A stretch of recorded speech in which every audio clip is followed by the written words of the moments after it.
বহু বছর পর রাজু বাড়ি ফেরে শহর থেকে এবং শহরের একটা মেয়েকে বিয়ে করে। সে দরজার সামনে তার মাকে জোরে জোরে হাঁকিয়ে বলে, মা, মা। রাজুর মা বাবা বাইরে এসে অবাক হয়ে যায় আর বলে, কি রে রাজু, তুই আমাদেরকে না বলে বিয়ে করে ফেলেছিস? আমাদেরকে বলার একটু প্রয়োজন মনে করলি না? রাজু তার মা বাবাকে সব ঘটনা বুঝিয়ে বলে। এদিকে রাজুদের বাড়ির উঠানে একটা তেঁতুল গাছের ডাইনি থাকে। সেই ডাইনি তাদের কথাগুলো শুনছে আর দেখছে, আর মনে মনে ভাবছে, আজ যদি আমি বেঁচে থাকতাম তাহলে রাজুদার বউ আমি হতাম। হায় রে সেই দিনগুলো। ডাইনির অতীত জীবন অন্যরকম ছিল। তার নাম টিয়া। সে রাজুর অনেক ভালো বন্ধু ছিল। তারা বড় হয়ে দুজন দুজনকে অনেক ভালোবাসতো। রাজু পড়াশোনার জন্য বিদেশে যায়। টিয়া তাকে বাসে চাপিয়ে উদাস হয়ে বাড়ি যাচ্ছিল। হঠাৎ একটা ট্যাক্সি এসে তাকে ধাক্কা মেরে দেয়। ওখানেই পড়ে সে মারা যায়। সেখানে কিছু লোক জমা হয় আর তার বাবা সেটা শুনে ছুটতে ছুটতে সেখানেই কাঁদতে লাগে। এ কি সর্বনাশ হলো! অতীতের কথা মনে পড়ে ডাইনি অনেক কান্না করে। কয়েক মাস কেটে যায়। রাজু তার আর্মি ক্যাম্পে ফিরে যায়। শোনো, যাচ্ছ আমার জন্য কিন্তু ফেরার পথে অনেক গয়না এবং টাকা আনবে, ঠিক আছে? আচ্ছা ঠিক আছে, মা বাবার খেয়াল রেখো, আসছি। এটা বলে রাজু চলে যায়। বাই। রাজুর বউয়ের নাম ছিল মনিকা। তাকে ভালোবেসে মনি বলে ডাকত। বৌমা, বৌমা, এক কাপ চা এনে দাও গো তোমার বাবাকে। ডিসকাস্টিং! এখানে কি মানুষ থাকে? আমি বানাবো চা?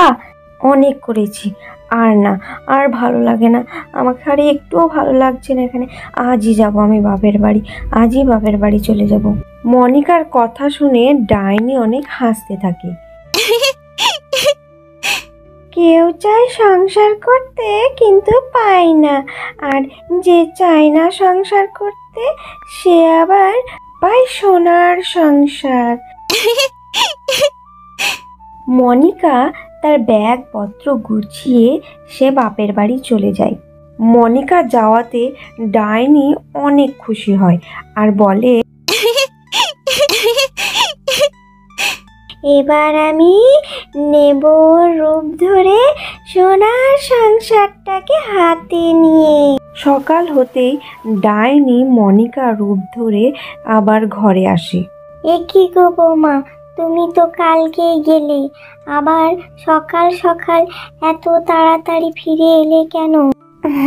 আসলে মা, আমাকে না একটু ভালো লাগে না। এখানকার মায়া আমি কাটাতেই পারছি না। এ কথা বলে সে মনিকার ঘরে চলে যায়।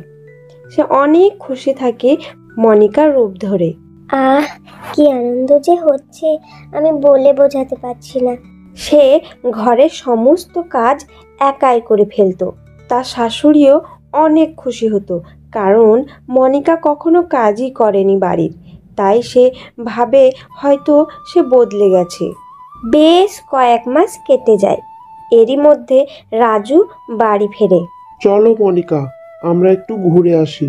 এটা শুনে তো মনিকা অনেক খুশি হয়। কোথায় গো, কোথায় যাব আমরা? কোথায় নিয়ে যাচ্ছ? চলো আমরা একটু নদীর ধারে ঘুরে আসি। দুজন মিলে নদীর ধারে ঘুরতে থাকে আর অনেক গল্প করতে থাকে।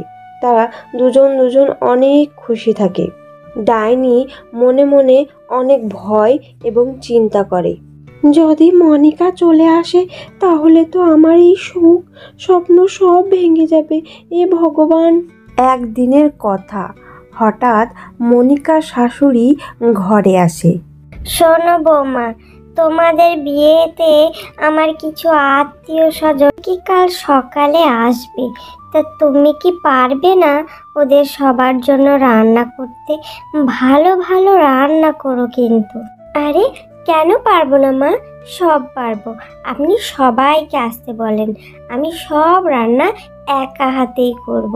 হ্যাঁ হ্যাঁ হ্যাঁ হ্যাঁ, সেই সেই সেই, আমি ওদেরকে ফোন করে বলে দেখো, তা তা তুমি রান্নার ব্যবস্থা করো গো। বাজার টাজার না হয় রাজুকে দিয়ে আনা করাবো। বাবা রাজু, রাজু কোথায় গেলি? শোন বাবা একটু। হ্যাঁ মা, বলো, কিছু বলছিলে? বলছিলাম কালকে তোর কাকি মাসিমণিরা সব আসবে। তুই কি বাজার থেকে কিছু বাজার এনে দিস, ঠিক আছে? বৌমা সব রান্না করে দেবে। রাজু সকাল সকাল বাজারে চলে যায় আর সে মনিকাকে অনেক রকম বাজার এনে দেয়, মাংস, মাছ। তারপর তাদের বাড়িতে অনেক অতিথি আসে এবং মনিকার খুব প্রশংসা করে এবং মনিকা যায় রান্না করতে। সে ম্যাজিক করে অনেক খাবার তৈরি করে ফেলে। আবরাকাডাবরা গিলি গিলি ছু। হঠাৎ তার জাদু বন্ধ হয়ে যায়। এ কি, এটা কি হচ্ছে? এমন তো হওয়ার কথা নেই। ও, আমি তো ডাইনির রূপ ধরিনি, এক্ষুনি ধরি। আবরাকাডাবরা গিলি গিলি ছু। এই তো, এইবার খাবারগুলো সব হয়ে গেছে। এইবার খাবারগুলো দিয়ে আসার পালা। ঠিক তখনই মনিকার শাশুড়ি মা চলে আসে আর তার সেই ভয়ানক চেহারা দেখে মনিকার শাশুড়ি অজ্ঞান হয়ে যায়। তারপর রাজু তার মাকে জল দিয়ে জ্ঞান ফেরায় আর জ্ঞান ফিরে রাজুর মা বলে ওঠে, বাবা, ও ও আমাদের বৌমা নয় রে বাবা, ও আমাদের বৌমা নয়। ও তো ডাইনি। ওকে বের কর ঘর থেকে, ওকে বের কর। তাদের বাড়িতে থাকা অতিথিগুলো সবাই ভয়ে পালিয়ে যায়। আরে পালাও পালাও সব, এ তো ডাইনি, এ তো মানুষ না, পালাও পালাও। রাজুর বাবা একটু গঙ্গা জল নিয়ে মনিকার শরীরে ছিটিয়ে দেয় আর মনিকা থেকে সে ডাইনিতে রূপান্তরিত হয়। এটা দেখে তারা অনেক ভয় পেয়ে যায়। তারা পুরোহিতের কাজ যায় আর পুরোহিতকে সব কিছু বলে। বাবা, আমার বউ একটা ডাইনি, আমি কি করব এখন? আমরা কিছুই বুঝতে পারছি না। ও তো মানুষ ছিল, হঠাৎ ডাইনি কি করে হয়ে গেল ও? তোমরা কোনো চিন্তা করো না, আমি আছি তো। চলো, কোথায় সেই ডাইনি, আমায় দেখিয়ে দাও।